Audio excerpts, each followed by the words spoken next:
Bonjour.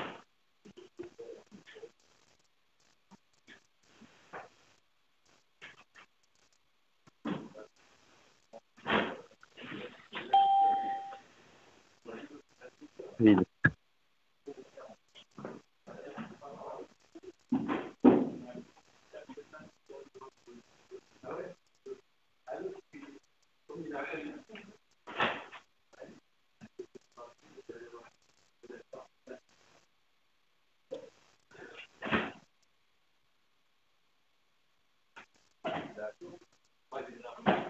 On va pas tarder à commencer.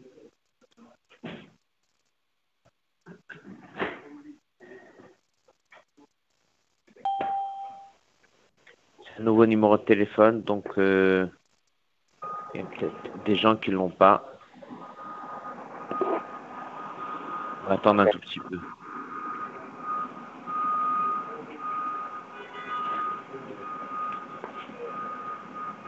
Il n'a pas commencé encore. Il a dit ceux qui n'ont pas le numéro de téléphone. Vas-y, ferme. Sont coupés.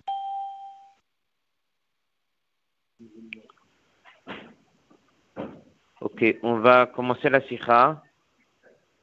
On va attendre un peu avant de commencer sur texte, car il y a eu un nouveau numéro de téléphone. Le numéro a changé.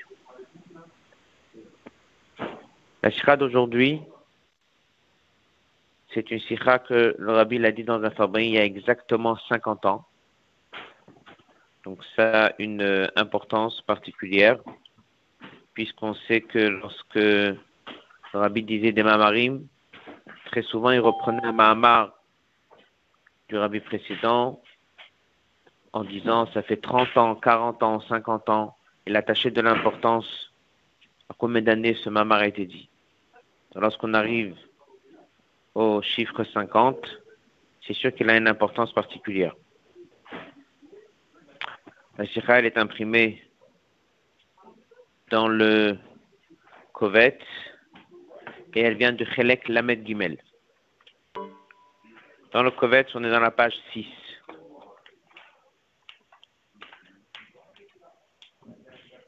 Comme d'habitude, faire un petit tour d'abord de la sikha. On sait que dans la paracha de la semaine, on voit que Bilam a été invité par Balak pour venir maudire le peuple juif. Il y a plusieurs étapes dans la paracha dans lesquelles il a prononcé certaines phrases après avoir apporté ce qu'il appelle des sacrifices, ou bien après se positionner dans certains endroits pour essayer de réveiller des problèmes peut-être qui vont lui permettre de maudire.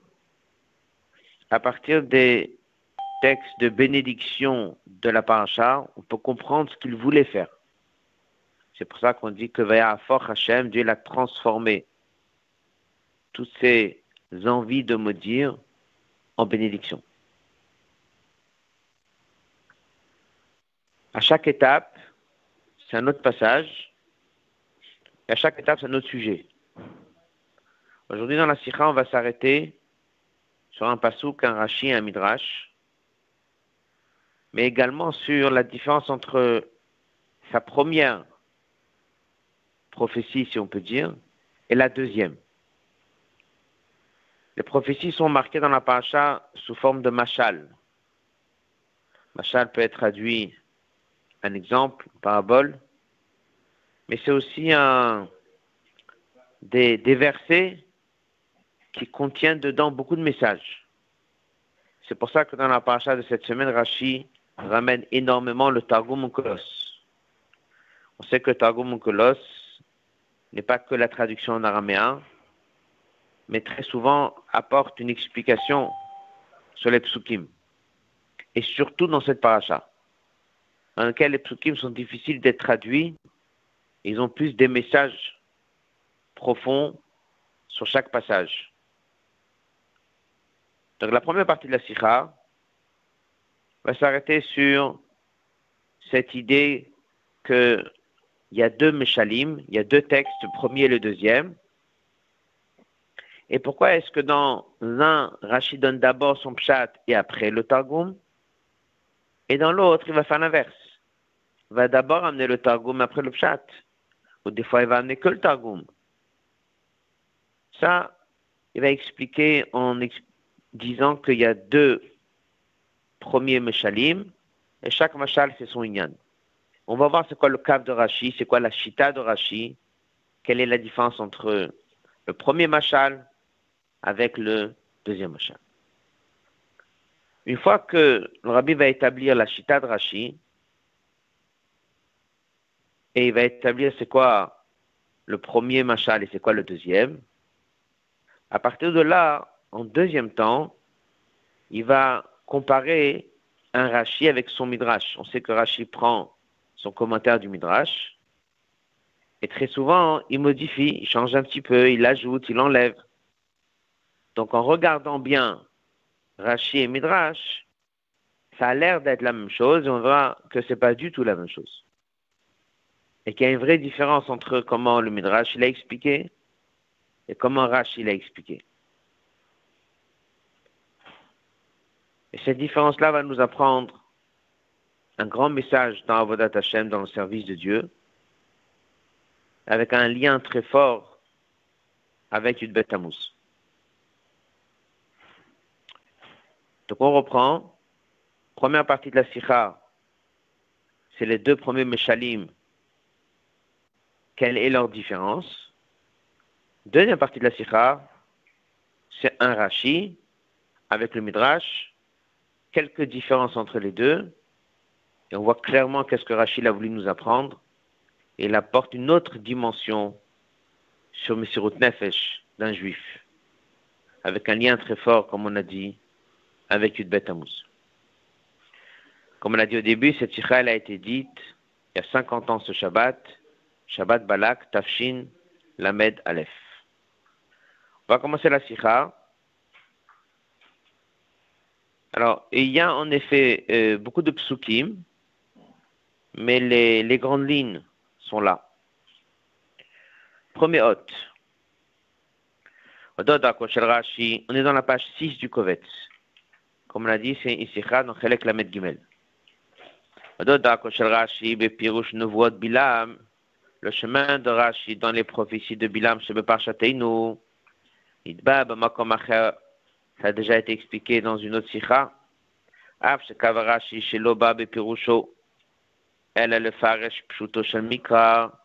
Même si Rashi a déjà dit qu'il est là pour expliquer le pshat, mais il amènera des midrashim que si c'est là pour expliquer d'une manière obligatoire les versets. Comme Shon est basé Pirusho Benvoad Bilam, lorsqu'on arrive à la prophétie de Bilam, la chita de Rashi elle est différente. Mais Viribouy, Drashod Razal, il amène beaucoup de midrashim. Attends, mais la raison, parce que dans le verset, c'est marqué clairement Vaïssa Meshalo. Ça s'appelle un mashal. Un exemple. Hainu Shapider Chapshat, Ein Pirush Ktuvim Ele Lefi Pshutam Mamash. Ça veut dire qu'il ne faut pas prendre ce verset comme ça et le traduire dans son sens simple, que Sharak Tuvim, comme le reste du Chumash. Là, un Meshalim, mais il représente plus des messages, des exemples, ou Mashal, Arapash, Tutignano, Ramazim, Vedrashot.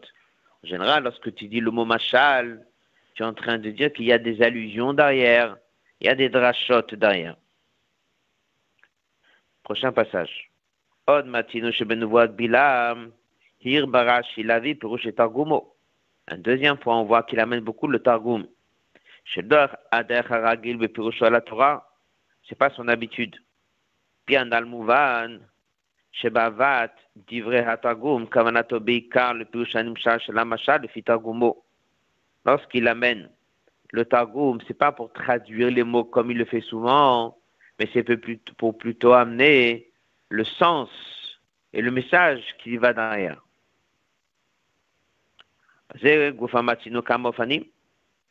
Donc déjà, on a compris qu'il y aura beaucoup de midrashim ici. Ensuite, on comprend qu'il y aura beaucoup de Targum Kolos ici. Mais par contre, comme on a dit tout à l'heure, des fois Rashi donne d'abord son pshat et après Targum. Et des fois il dit d'abord Targum et après son pshat. Pourquoi des fois c'est comme ça, des fois c'est comme ça? Les familles, des fois Rashi Pirusho que Targum, d'abord il dit comme dit le Targum, et après il amène encore un midrash. Mais les familles, les faire des fois c'est l'inverse. Puis un almouvan de Talmud Makarov plus yoter plus de chemika betoch un divra machal. Qu'est-ce qui explique pourquoi des fois il amène le Targum en premier et un midrash en deuxième, etc., etc. La règle, on la connaît. C'est qu'il va amener en premier toujours le commentaire le plus proche du pshat. Puis, selon tout ça, yesh la'ayin, on va s'arrêter sur un pasouk. Puis, je rachète la pasouk, hen am, que la vie yakum. Puis là, il dit, c'est un peuple qui va se lever comme un lavi. La vie, c'est lion. Comme ça, ils traduisent. Je me faresh que shen omdi mishinatam shacharit. Lorsqu'un juif se lève le matin, Hemid Gabrim, il se renforce que la vie comme une lion ou kari comme un lion. La chatof est un mitzvot pour attraper, saisir les mitzvot, l'ilbosh tzitzit, de mettre un tzitzit, l'ikro et shma, de lire le shma, velaniar tfilin et mettre les tfilin. Ce rashi sera beaucoup développé dans la deuxième partie de la sikha, avec beaucoup de questions. On verra tout ça plus tard. La question ici maintenant, elle est sur le rashi lui-même. Ça, c'est le matin, comment ça se passe. Le matin, un juif, il se lève comme un lion. Il se lève comme un lion, il se lève avec force. Après, il dit lo yishkav. Lo yishkav. Le verset continue, il dit que lo yishkav, il ne va pas dormir ad yochal teref jusqu'à qu'il va manger sa proie. Donc ça veut dire qu'il n'ira pas dormir avant de avoir mangé ce qu'il a attrapé, sa proie. De quoi il s'agit?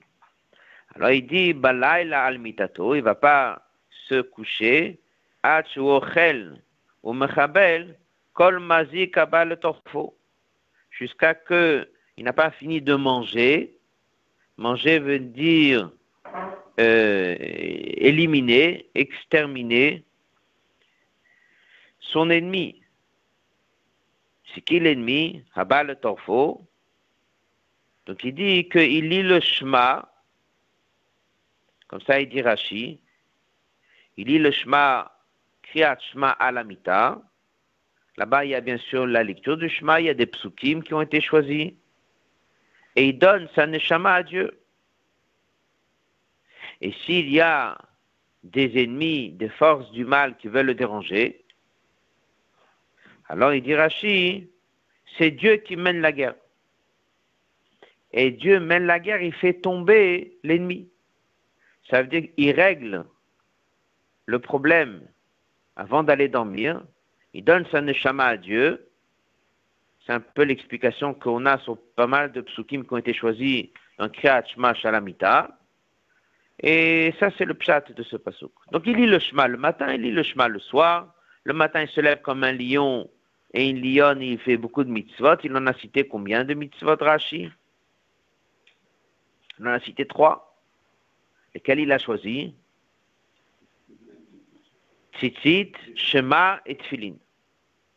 Avant ça, il a dit, d'une manière générale, ils saisissent et ils attrapent les mitzvot. Après, il a donné le détail des 3. Ça, c'est le matin. Le soir, il lit Kriyat Shema Shalamita, et en lisant le Shema, il dit à Dieu, Beyat Raf Kidruchi, je te remets ma neshama, et toi, tu vas régler s'il y a des ennemis qui viennent. Il peut y avoir des ennemis ici sur terre, il peut y avoir des ennemis qui sont plus lorsque la neshama, elle monte. Force du mal. Et Dieu, il s'occupe de tout ça. Là, après qu'il a donné son pirouche, C'est là où il dit d'avoir autre explication. Et dans l'autre explication, il dit que Targumo. C'est quoi le Targum? Qu'est-ce qu'il dit le Targum? Je cite le Targum oralement. En deuxième temps, il a amené Targumo. Qu'est-ce qu'il dit le Targum en Colosse? Il dit, ce peuple ne résidera pas en Israël. Lo yishre be'ara adik tolktol. Il va s'installer en Israël qu'après qu'il va tuer l'ennemi. Donc d'abord, il règle l'ennemi et après il s'installe. Ishkav s'installe, se repose dans la terre. Yochal Teref, il va d'abord exterminer l'ennemi. Et il fait ici une prophétie que les Juifs vont rentrer en Israël et qu'ils vont gagner les guerres et qu'ils vont s'installer correctement. Ça veut dire qu'il parle ici, dans le Targum, pas sur la Avodat Hashem de chaque Juif dans son service de Dieu, mais parle sur le peuple juif qui va rentrer en Israël et gagner les guerres. Qu'est-ce qu'il a fait Rashi? En premier, il a donné le pshat qui concerne chaque Juif, et en deuxième, il a donné le pshat du Targum qui parle des guerres, de la conquête d'Israël. Yesh Lavin, la question elle est, Lama Makdim Lavi Divra Medrash, Shem Remez Rachok. Pourquoi est-ce qu'il amène d'abord les paroles du Midrash qui sont une allusion lointaine, et pourquoi il n'a pas amené direct le Targum?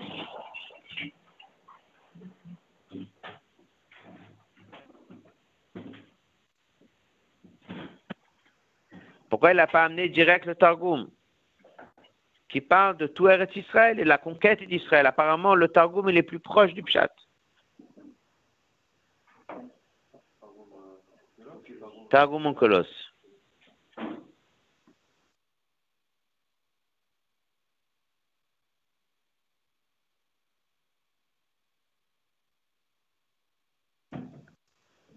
On résume.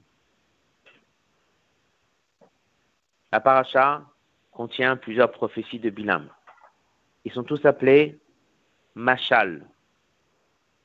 Rashi amène beaucoup de Midrashim. Rashi amène beaucoup de Targum en Colosse. Des fois, il amène le Midrash avant le Targum, des fois, il amène le Targum avant le Midrash. C'est quoi la règle? Il va amener en premier le Pshat le plus proche du Pshat.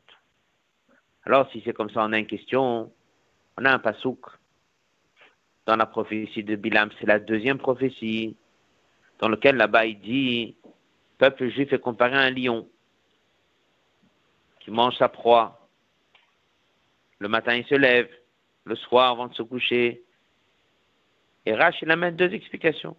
Une, il parle d'un juif qui se lève tôt le matin, il fait beaucoup de mitzvot, tzitzit, kriyat shema et tefillin. En deuxième chat, il parle du peuple juif qui va gagner des guerres avant d'entrer en Israël. Alors, il pose la question, il dit, après cette règle, qui va toujours amener en premier l'explication la plus proche du pshat, on ne comprend pas l'ordre qu'il a choisi. Il aurait dû amener quelque chose de plus simple. On est comme un lion, il y a un ennemi, on gagne l'ennemi, ça fait allusion au peuple juif qui rentre en Israël, qui gagne l'ennemi. Le pshat, pardon? Exact. Et là, on a un juif en train de faire des mitzvot. Il se lève le matin comme un lion. Le soir, il remet la neshama à Dieu. Dieu s'occupe des forces du mal, de l'ennemi. C'est tout un machal qui est apparemment plus loin du pshat. Donc la question, elle est l'ordre des choses.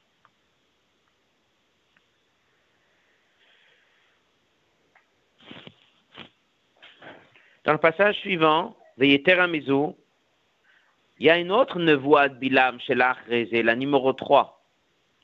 Là-bas, c'est marqué un passage qui ressemble à ça. Kara shachav kari uchelavi miyekimenu. Ce sera comme un lion, comme une lionne. Et là-bas, il dit ça. Ils vont s'installer en Israël avec force. Donc, on voit vraiment que là-bas, il a amené ça en tant que seule explication. Ça veut dire que Rashi dit que cette explication de la conquête d'Eretz Israël, elle est la plus proche du Pshat. puisqu'il y a une troisième prophétie de Bilam. Et il y a un passouk qui ressemble, qui est ramené là-bas. Et là-bas, c'est ce que Rachid a choisi. Un seul pshat, il n'a pas donné deux.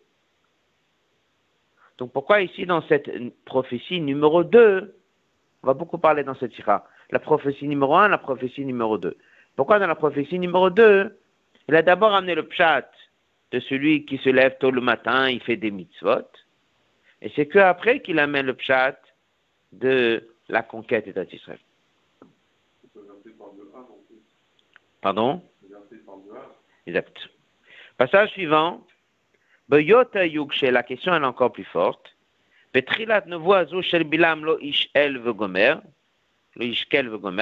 là au début du verset où Bilam dit Dieu n'est pas comme un homme. Dieu tient sa promesse. Et Dieu l'a déjà juré, il va les amener en Israël. Et toi, tu penses qu'il va les tuer ici dans le désert, ou tu veux les tuer ici dans le désert. Ça veut dire qu'on voit vraiment de quoi il s'agit. Il s'agit ici de prophéties qui sont liées à Israël, qui sont liées au peuple juif, qui sont liées à la conquête d'Israël. Donc avec tout ça, lorsque Rachid a deux pirushim, le plus proche du pshat aurait dû être lequel? Celui qui parle de la conquête d'Israël. On résume le Hot Aleph. Encore une fois, Paracha c'est des Meshalim, beaucoup de Midrash, beaucoup de Targum Onkelos. Rashi ramènera en général le premier pshat, première explication la plus proche du pshat, et ensuite la deuxième. On va s'arrêter ici sur un pasouk dans lequel un juif est comparé, ou le peuple juif est comparé, à un lion qui se lève le matin, qui va dormir le soir. Rashi ramène deux pirushim, un qui est adressé à chacun, il se lève comme un lion le matin, il fait beaucoup de mitzvot. Et la deuxième, c'est Eretz Israël, le peuple juif. Je pose la question au niveau du pshat, il aurait dû d'abord amener le deuxième. La réponse, elle est simple. La réponse, elle est dans le hot bet. Et comme on a dit, une fois qu'on va étudier le hot bet, après on va revoir ce pasouk. La sikha, elle est essentiellement pour expliquer ce pasouk et ce Rashi.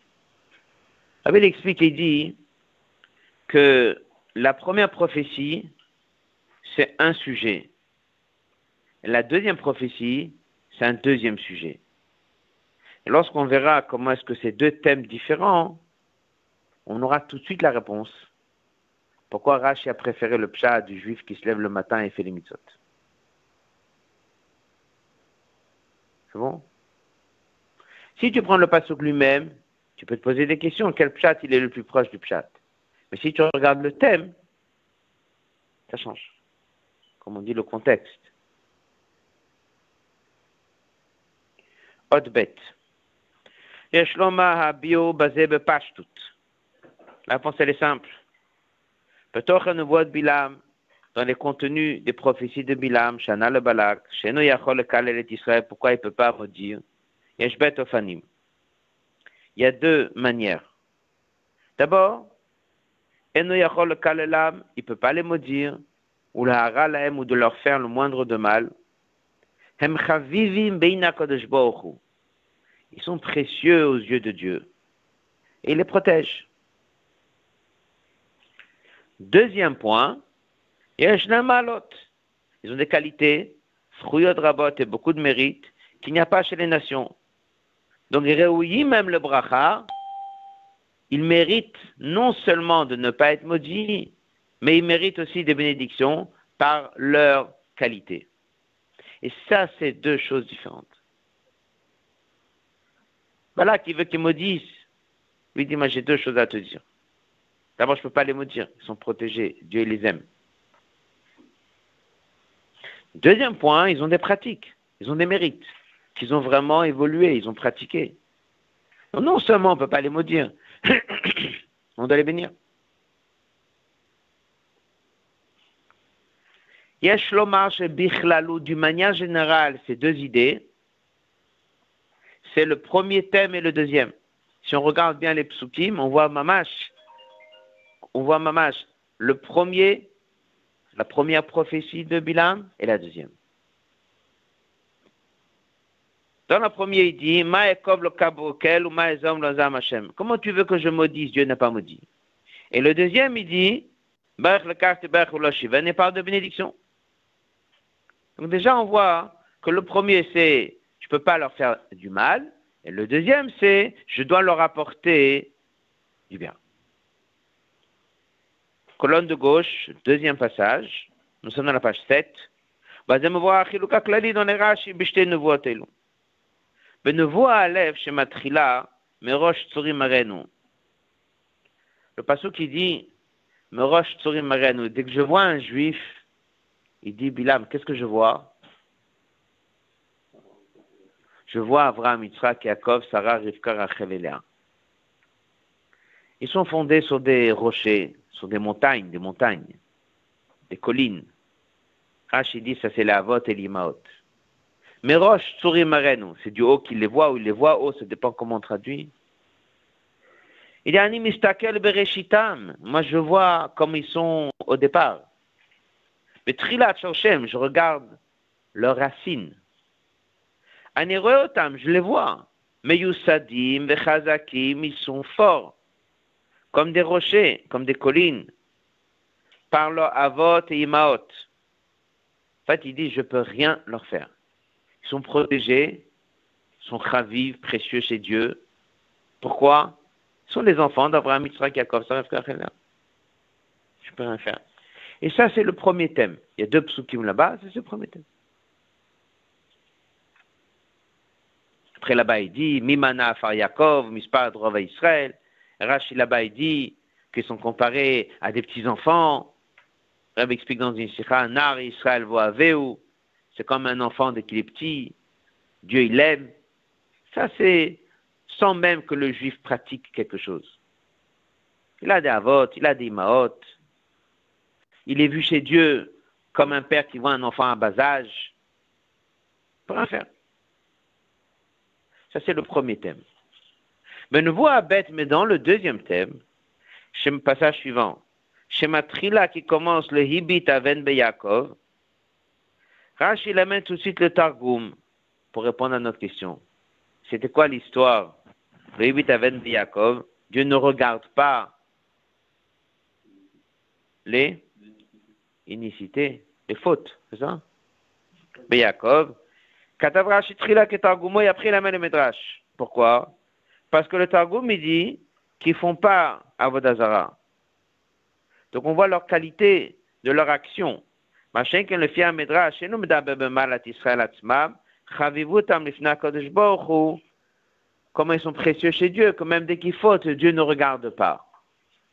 Déjà là-bas, Rashi nous a un peu appris ce qu'il cherche. Il veut expliquer que le deuxième thème, c'est la qualité de l'action d'un juif. Et là-bas, il a donné 2 pirushim sur le Hibit Aven Beyakov. Un qui parle de l'action de l'homme, et l'autre qui parle du comportement de Dieu. Ah, il y a les 2 pirushim. Mais en premier, il met quoi, Rashi? L'homme. Le juif, il ne fait pas Avodah Zarah. Il n'y a pas d'idolâtrie chez le juif. Donc, comment on voit, qu'est-ce que Rashi nous a appris? Que la première prophétie, c'est la qualité du peuple en elle-même. La deuxième prophétie, c'est l'action d'un juif. Et comme ça, il va prendre chaque passouk. À partir de là, on a compris notre question. Nous sommes dans la page 8.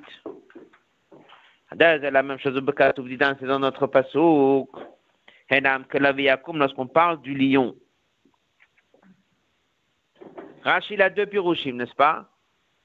Un pirouche qui dit un juif il se lève comme un lion, il fait beaucoup de mitzvot. Et un deuxième pirouche qui dit c'est un peuple qui va gagner des guerres.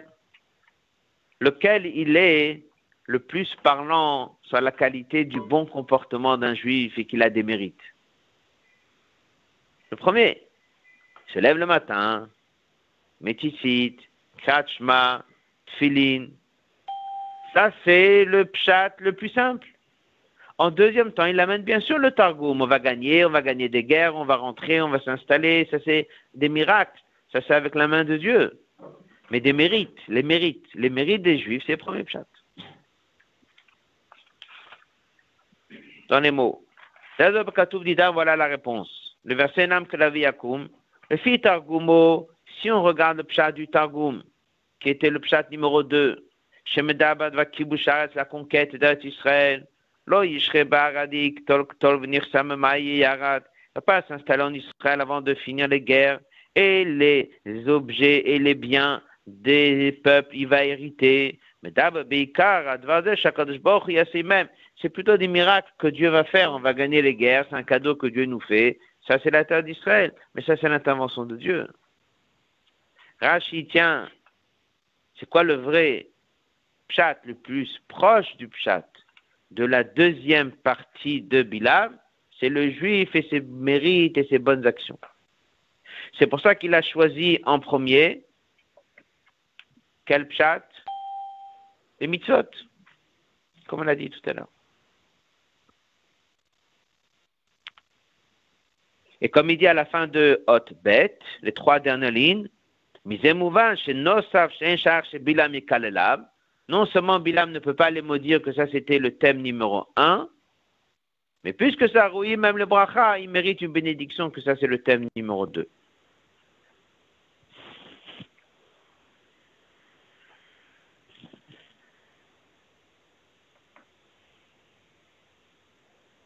Première partie de la sikha s'arrête ici. On reprend les questions et les réponses. Nous avons une paracha avec beaucoup de prophéties, beaucoup de midrashim et beaucoup de targum onkelos, traduction du onkelos en araméen. La règle elle est que Rashi va mettre en premier toujours la chose la plus proche du pshat. À un moment, dans la prophétie numéro 2, on est comparé à un lion. Et là, il a donné apparemment l'explication la plus loin du pshat. Il dit que c'est le juif qui fait des mitzvot qui est comparé au lion. Après, il dit le peuple va rentrer en Israël et gagner les guerres. Apparemment, le plus proche du pshat était les guerres. Pourquoi est-ce qu'il a amené en premier l'explication du juif qui se lève le matin? Rabbi a donné la réponse. Il a dit que première prophétie de Bilam et la deuxième, c'est 2 thèmes différents. La première, qualité du peuple en lui-même, et on ne peut pas les maudire. Et on comprend les psukim. Il voit Abraham, il voit Yitzhak, il voit Yaakov, le peuple juif est comparé comme un enfant. Ça, c'est la raison, on ne peut pas les maudire. En deuxième temps, il va amener une deuxième prophétie. Il dit non seulement je ne peux pas les maudire parce que Dieu il les aime, non seulement je ne peux pas les maudire parce qu'ils sont attachés à Abraham, Yitzhak et Yaakov, mais en plus de ça, regarde comment ils se comportent. Et vu leur comportement, même les brachas, il faut les bénir. C'est pour ça que Rashi, dans cette deuxième prophétie, va chercher à amener en premier tous les mefarshim ou midrashim ou onkelos qui parlent de la qualité d'un juif au niveau de son comportement et de ses mérites. C'est la première partie. On a posé une question, on a répondu. À partir de là, on va passer maintenant à la deuxième partie. Ça veut dire que ce verset il est venu expliquer les qualités du comportement d'un juif. Maintenant, on va essayer de comprendre c'est quoi ces qualités que Rashi parle. On a vu les grandes lignes. Qualité d'un juif, il se lève tôt le matin et fait des mitzvot. Bien. Oui, il va poser beaucoup de questions sur ce Rashi. Et surtout en comparant avec le Midrash. Et il va sortir de là que Rashi a soulevé encore une dimension de qualité d'un juif, quelque part supérieure à celle du Midrash.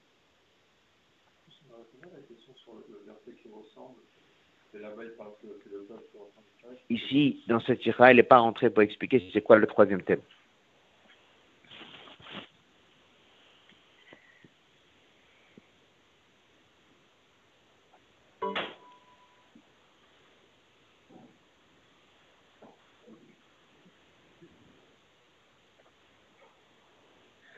On va passer au Hot Dalet. Dans l'autre Gimel, c'est encore un diouk au niveau de Rashi et du Midrash. Et le point de cette précision, elle est à combien c'est l'intervention de Dieu et à combien c'est l'intervention de l'homme. Et on voit que Rashi a fait encore des modifications pour vraiment nous montrer que c'est Maaseh Adam, le travail de l'homme ici qui compte, parce que c'est ça pour lui, cette deuxième prophétie.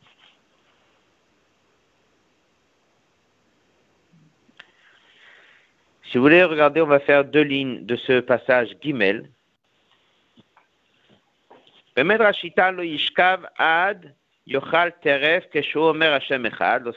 va dormir et dit Shema Yisrael Hashem Echad, les forces du mal ou les ennemis qui veulent l'attaquer, ils sont exterminés et ils se sauvent et ils disent Baruch Shem, comme ça c'est marqué dans le Midrash.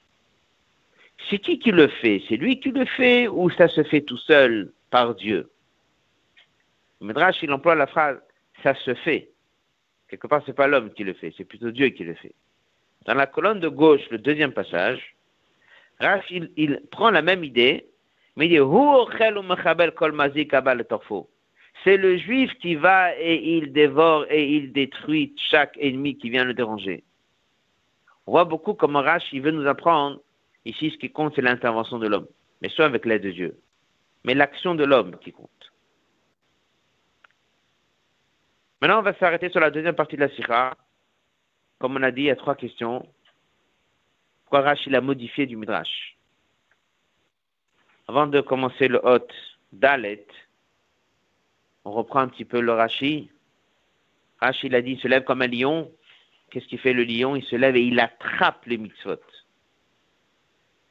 Et Rashi, il a donné combien de mitzvot?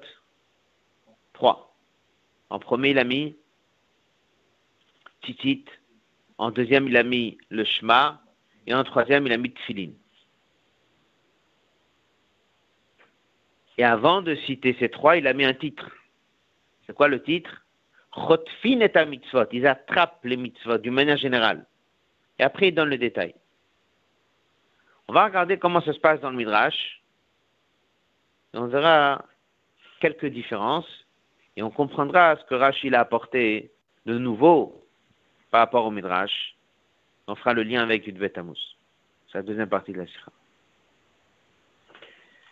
Nam Yeshla, il faut approfondir Bishinu Ikari dans un changement essentiel. On est dans la page 8, Lot Dalet. Sheshin Arash, il a changé du Midrash. Betrilat Pirusho. Le Midrash, c'est marqué Amdou Mishnatan, ils se lèvent de leur sommeil. Omdim Keharayot, ils se lèvent comme des lions. Chotfim, et ils attrapent Kriyat Shema. Combien de mitzvot il a cité le Midrash? 1. Uniquement le Shema. Est-ce qu'il a mis le titre Chotfin qu'on attrape les mitzvot? Non. Il parle que du Shema. Rashi, il a fait quoi? On a dit 4 points. Point 1, l'Artof et à mitzvot. Il a mis un titre attraper les mitzvot. Et point 2, il a donné combien de mitzvot? 3. Tzitzit, Shema et Tfilin. Il amène les mitzvot du matin. Alors bien sûr, la première question, elle est, le Midrash, il parle uniquement du Shema. Rashi, il amène encore 2 mitzvot. Pourquoi il a ajouté ces 2 mitzvot? Passage suivant. Gam Tzach Lavin, encore une question. L'ordre. Page 9, en haut de la page. Eno le fils Sidran, Parashiot à Torah. Ça ne suit pas l'ordre de Parashiot de la Torah. La 4e ligne. Vechenlo que fils Edrasiatan al Adam. C'est pas non plus l'ordre du matin. Av Shaminago, bien qu'on a l'habitude de mettre des tzitzit. Tout de suite après Netilat Yadayim, on dort avec des tzitzit. On se lève avec des tzitzit. Après, on lit le Shema. Normalement, la lecture de Shema, elle vient quand? Après Tfilin. Bien que des fois, si quelqu'un est pris un peu tard, il a peur de rater le Shema, il va lire le Shema. Ou s'il y a certains qui veulent absolument lire le Shema avant de manger quelque chose. Mais sinon, normalement, comment c'est marqué? Celui qui lit le Shema sans mettre les Tfilin, c'est un problème. L'ordre des choses, normalement, tu mets les Tfilin, c'est avec les Tfilin que tu lis le Shema. Donc, comment Rashi aurait dû écrire? Tzitzit, Tfilin et Kriyat Shema. On va comprendre avec encore des questions. Colonne de gauche. Le Midrash, il dit,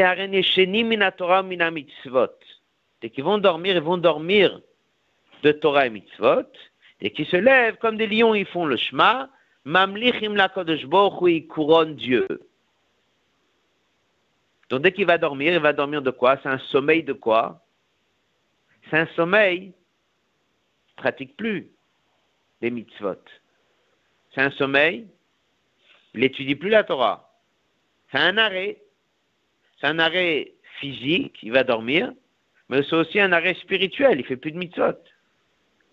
Ce qui n'est pas le cas d'après Rashi, il n'a pas parlé de ça.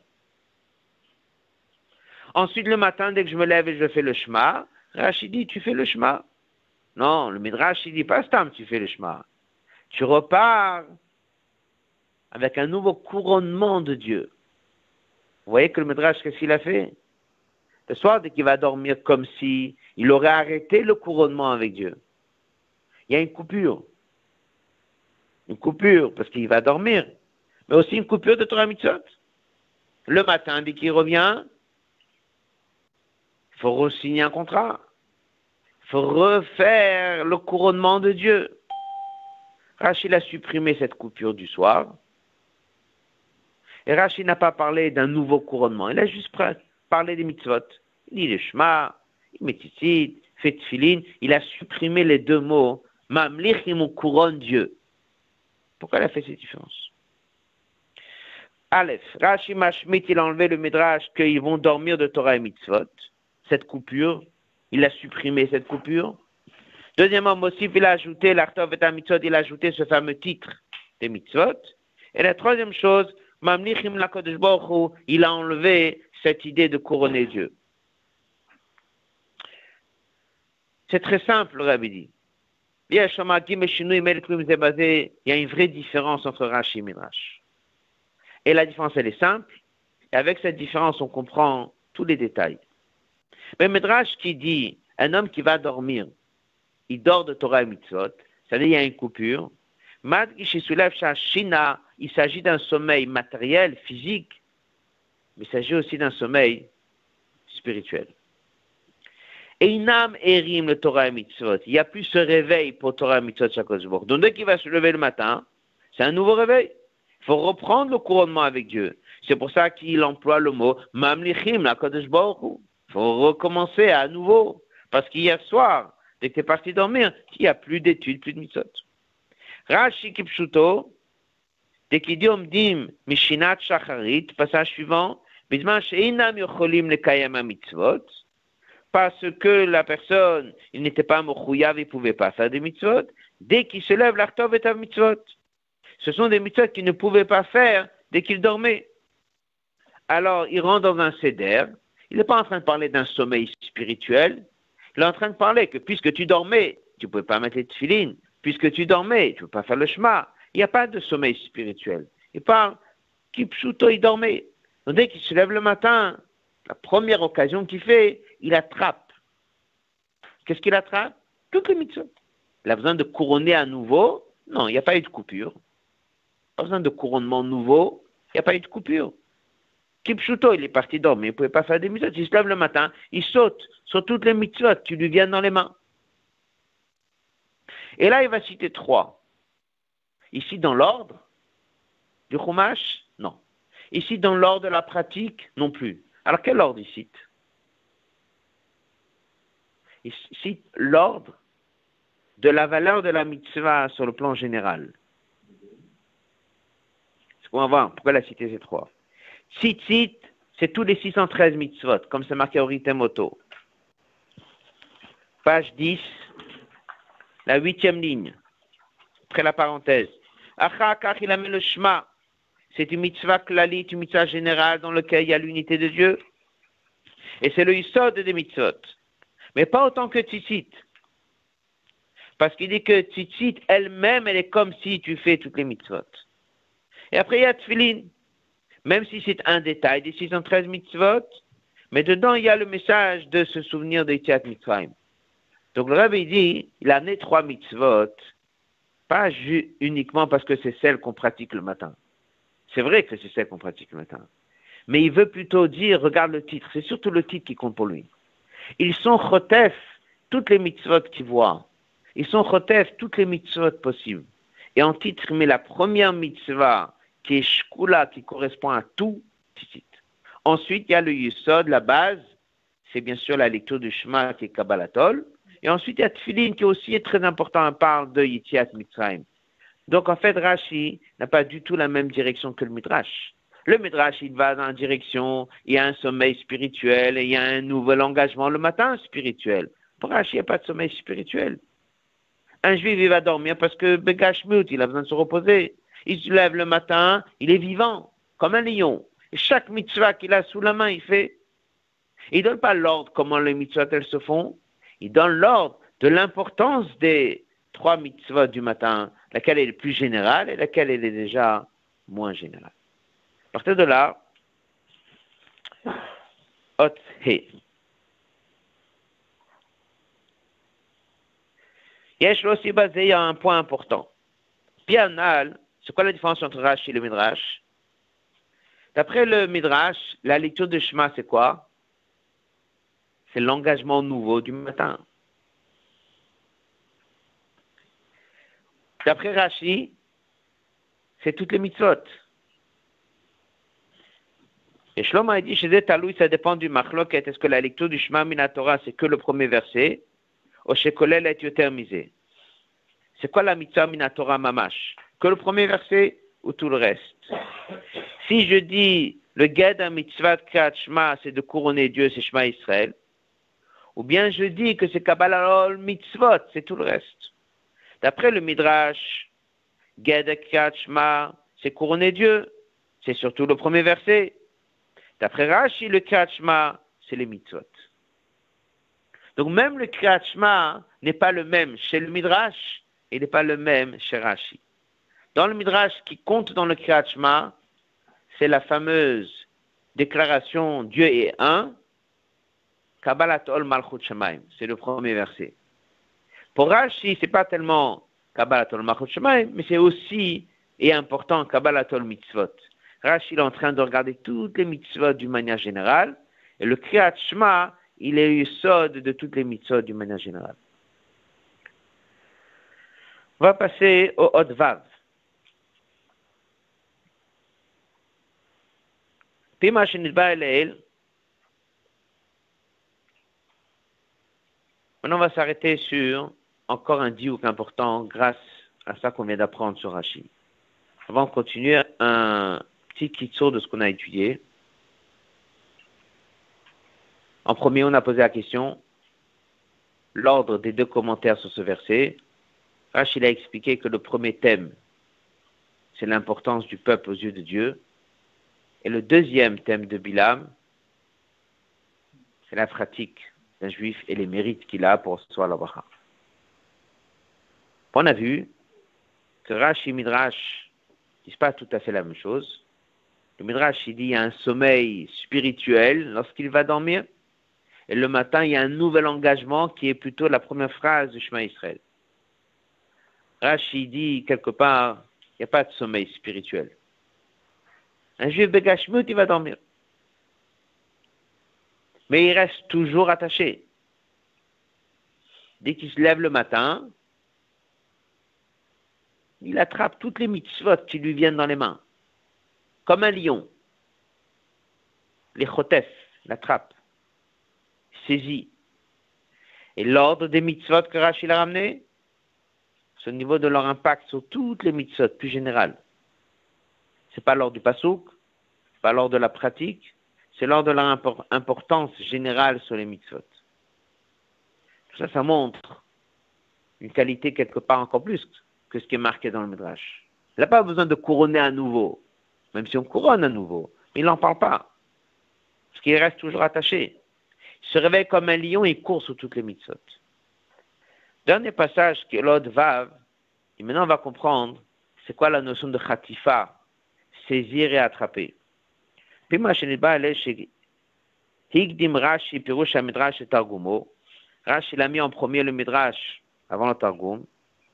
Pim Pshuto Shemikra Mistaber Yoter Shemdaber B'Malat Yisrael B'Maaseim V'lo rak ze שהקדוש ברוך הוא עושה עמהם השפעתם ששינה רש"י בעניין זה מהמדרש. D'après la règle qu'on a mis en place, que Rashi met ce commentaire en premier, parce qu'il veut parler des qualités du juif, on va encore comprendre encore un point important. Khatifa more, shadava hanechtaf, chaviv bioter selachotef. Le mot khatifa veut dire quelqu'un qui court après quelque chose, il l'attrape avec force, il le saisit. Qu'est-ce que tu cours? Qu'est-ce que tu l'attrapes? De qui tu le prends? Ça montre à combien la chose, elle est précieuse chez toi. Quelque chose qui n'est pas si précieux pour lui, l'okro benichuta, il le prend doucement. Mais si quelque chose, il l'aime et il le prend, et c'est précieux chez lui, il ne va pas le prendre doucement. L'attrape. Qu'est-ce que tu cours? Il est attaché à la chose. Ces 4 lignes-là, c'est le yesod de ce hôte sur qu'est-ce que c'est la notion de khatifa. Fils mouval. Lorsque tu dis qu'un juif il se lève le matin, il est chotef. Qu'est-ce qu'il a dit le midrash? Qu'est-ce qu'il est chotef? Beaucoup de mitzvot? Non. Qu'est-ce qu'il est chotef? La lecture du Shema, dans lequel il va couronner Dieu. Ok. Et après, dès qu'il met les tzitzit, il est chotef? Pas forcément. Dès qu'il met les tfilin, il est chotef? Pas forcément. Alors, qu'est-ce qu'il a été chotef? Qu'est-ce qu'il a fait avec, en courant et en attrapant vite? C'est un engagement général. La lecture du Shema, qui l'engage à nouveau, Kabbalatol Malchut Shemaim, d'une manière générale, là-bas, il a khatifa, il court et il attrape vite. Ça, c'est pour lui très important. Le reste, peut-être que oui, peut-être que non. La qualité d'un juif, c'est que tous les matins, il y a un nouvel engagement qui est précieux chez lui. Tout le reste, c'est déjà autre chose. Kiyum Torah mitzvot shelach rezé, le reste de la pratique de Torah et mitzvot, ba bo'ofen ragil, ça vient d'une manière habituelle, benichuta dans le calme. Après la parenthèse, dernier passage de la page 11, le pirouge Rashi, pour Rashi, Teva bnei Israël, la nature d'un juif, chez Keshem Omdim Mishnatam, dès qu'il se lève le matin, Shacharit, il est saisi et il court après toutes les mitzvot. Que toutes les mitzvot sont yakar vechaviv, ils sont précieux et chers chez chaque juif. Chotfin et ta mitzvot. Veino mistapek, il ne se suffit pas de saisir une seule mitzvah. Chez Chotfim mod mitzvah, Kriyat Shema vechotfim mod mitzvah, Nachat Tfilin, et c'est Kenu Masher Kolayom. Ça montre vraiment Malatan chez l'Israël. Ça veut dire que ce que Rachid a fait par rapport au Midrash, non seulement il a supprimé cette idée qu'il y a un sommeil profond et un sommeil spirituel, pas de sommeil spirituel, non seulement en quantité, il a parlé de plus de mitzvot, ce qui n'est pas le cas dans le Midrash, il a parlé uniquement de une mitzvah, mais en qualité. En qualité. En qualité, ça veut dire que du fait que le Midrash a dit qu'il se lève le matin avec empressement pour courir et dire le Shema et s'engager à Dieu, ça veut dire que son empressement, qui est lié à un sentiment de quelque chose qui est précieux, ce qui est précieux chez lui, c'est les grandes lignes. Les grandes lignes, c'est précieux chez lui. Les détails, court pas. Les détails, c'est pas si précieux chez lui. On voit pas ça en tout cas. Une mitzvah de plus, une mitzvah de moins, il fait un peu, il fait ci, il fait ça. Ce qui n'est pas le cas d'après Rashi. Il dit, c'est pas juste une mitzvah ou 3 mitzvot ou une mitzvah ou 10 mitzvot. C'est que pour le Midrash, c'est le point général. Le couronnement de Dieu, là-bas, pour lui, c'est précieux. Le reste de la pratique des mitzvot, il n'y a pas. S'il n'y a pas, c'est que ce n'est pas aussi chaviv et yakar. Rashi, il est venu, il a ajouté. Et là, on comprend tout ça. Fait qu'on a compris au départ de la sikha que Rashi tient que cette deuxième prophétie, elle est là pour montrer les qualités du juif. Alors Rashi, il a pris d'abord, en première explication, la qualité de la pratique du juif. Et en plus de ça, il a énormément augmenté la qualité du juif par rapport au Midrash. Le Midrash parlait d'un sommeil spirituel, Rashi l'a supprimé. Le Midrash, il dit qu'il se lève le matin avec empressement pour couronner Dieu. Rashi dit, c'est pas que pour couronner Dieu. Chaque mitzvah est fait avec empressement. Ça veut dire qu'il est attaché à tous les détails. Tous les détails, ça veut dire toute la journée. Odzain. Bien conclu cette sikha en disant qu'on voit ici un lien très fort avec une bête Tammuz. Bianal Ouvan Ashaych, le lien Parashat Balak et bête Tammuz, le jour où le Rebbe précédent il est sorti, Avad Barbatzat HaTorah v'chizuk hadat. Hapirush de Khatifa hu Paoula shelo alpi seder v'cheshbon. Khatifa veut dire quelqu'un qui fait quelque chose sans faire de calcul. Avodat Hashem, ça veut dire avodah shel mala mitam vadat. Il calcule pas. Il fait Messirut Nefesh. Il court, il saisit, il attrape, il s'empresse, il fait les choses très vite. Zaya Ofena Avodah Agdola, c'était comme ça qu'a travaillé le Rebbe précédent en Russie. Et c'est comme ça que Chinech Velimed, il a enseigné ses élèves et ses chassidim. Travailler Messirut Nefesh Bepoal, mais pas uniquement Messirut Nefesh sur des grandes lignes. Et pas uniquement Messirut Nefesh sur des choses globales, très importantes, etc. Mais toutes les mitzvot. Toutes les mitzvot. Ce message de Chotfim et ta mitzvot. Chaque mitzvah, elle est importante. Petite, grande. Tout est important. Il a amené ça, le Rebbe précédent, Bofen Galouy, chez ses élèves. Al-Kol mitzvah, mitzvah. Kalak v'chamura.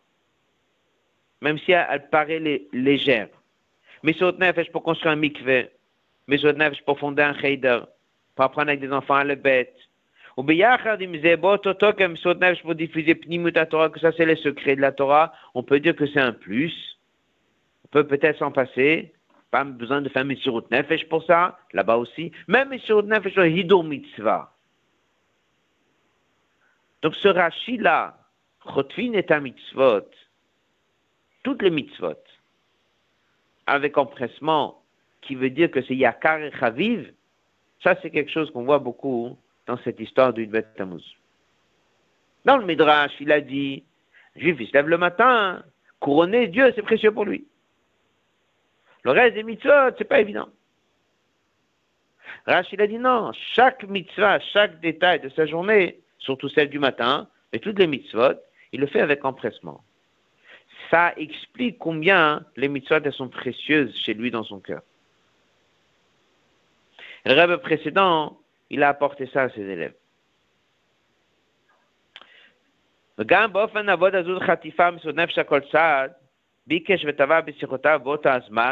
Rebbe dit qu'à cette époque-là, en 1927, à Yutet qui se lève, un peu avant de se faire arrêter, il a dit à un Farbin, il a dit la chose suivante. Rabbi dit Khatifa betoch Khatifa, Messirut Nefesh betoch Messirut Nefesh. Il a dit, il a déclaré Yudim chitfu, saisissez, il a employé ce mot en yiddish. Traptaran, ça veut dire prenez, saisissez l'occasion de faire Messirut Nefesh. Bientôt ce temps de Messirut Nefesh va partir. Odmat Yavozman, il y aura la liberté dans le judaïsme. Et vous allez chercher où faire Messirut Nefesh. Vous n'allez même pas trouver. Odmat viendra un moment que vous allez parler dans la qualité de celui qui a pu être en prison parce qu'il était un professeur, ou parce qu'il a tenu un cheder, ou une yeshiva, ou un mikveh. Vous allez être jaloux. Et vous allez souffrir sur ça que vous n'avez pas eu le mérite. Il a fini, il a dit, chitfu Messirut Nefesh, c'est-à-dire, saisissez cette occasion. Donc non seulement saisissez Torah et mitzvot, et que Messirut Nefesh veut dire au-delà de la logique, mais même dans le au-delà de la logique, il est parti leur dire, là-bas aussi, il faut courir après Messirut Nefesh et saisir. C'est pour ça qu'il appelle ça Khatifa betoch Khatifa, Messirut Nefesh betoch Messirut Nefesh.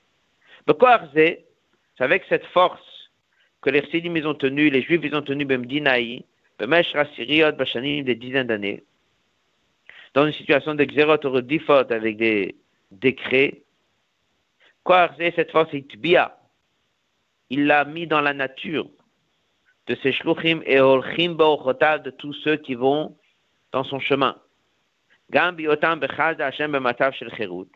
lorsqu'un juif va se trouver dans une situation de liberté et que tout va bien, donc maintenant il n'y a plus cette pression qui vient de l'extérieur, un peu comme on a dans Bata Tetzavé dans le Mamar.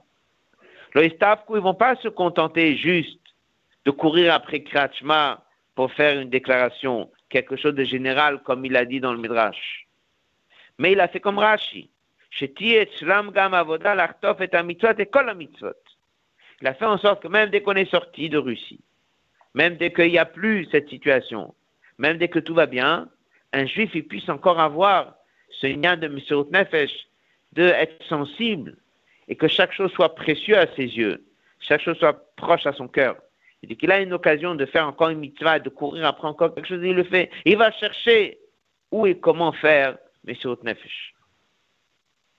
Ça, c'était ce Rashi qu'on a dans la paracha. Ça, c'est quelque chose que le rabbin précédent a vécu lui-même. C'est quelque chose qu'il a fait passer à ses élèves. Il a fait passer à ses élèves en Russie, mais il a mis dans la nature de ses élèves et de tout celui qui suit ses enseignements du rabbi, même dans des situations où tout va bien, de courir après chaque mitzvah et d'être chotef. De courir après, attraper les mitzvot, saisir les mitzvot. Kol la mitzvot. Voilà le trachef de ne pas tenir compte de shum cheshbonot ou mniot v'ikuvim. D'aucun calcul, d'aucun obstacle.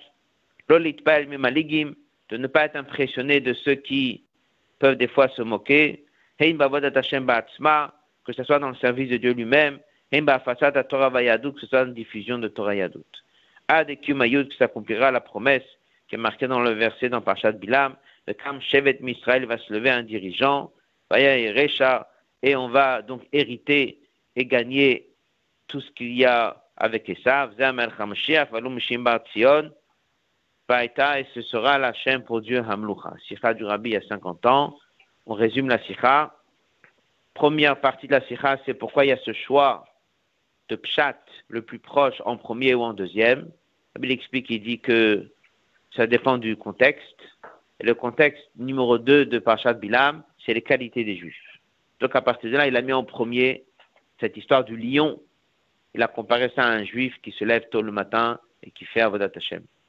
Une fois qu'on a compris qu'on cherche à développer les qualités d'un Juif, on comprend pourquoi dans le Midrash, il a dit une chose, et Rashi, il a dit autre chose.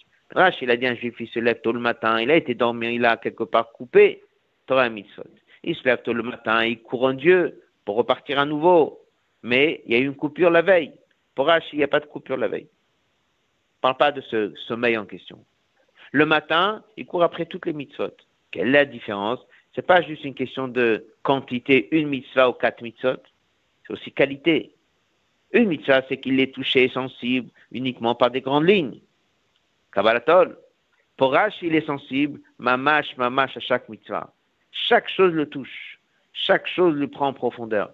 C'est exactement ce qu'on a appris de Yudbet Tammuz avec le rabbin précédent, c'est qu'il a formé des chassidim, il a formé des élèves d'être sensibles à chaque chose, pas juste des choses qui sont très importantes, Kabbalat Tol Malchut Shamayim, comme dans le Midrash, chaque va mamash.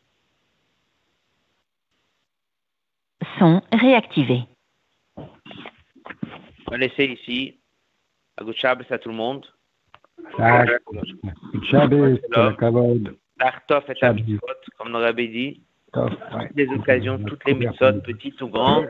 Hido mitzvah, fasat amayanot, tous les inyanim. Shabbat shalom à tout le monde.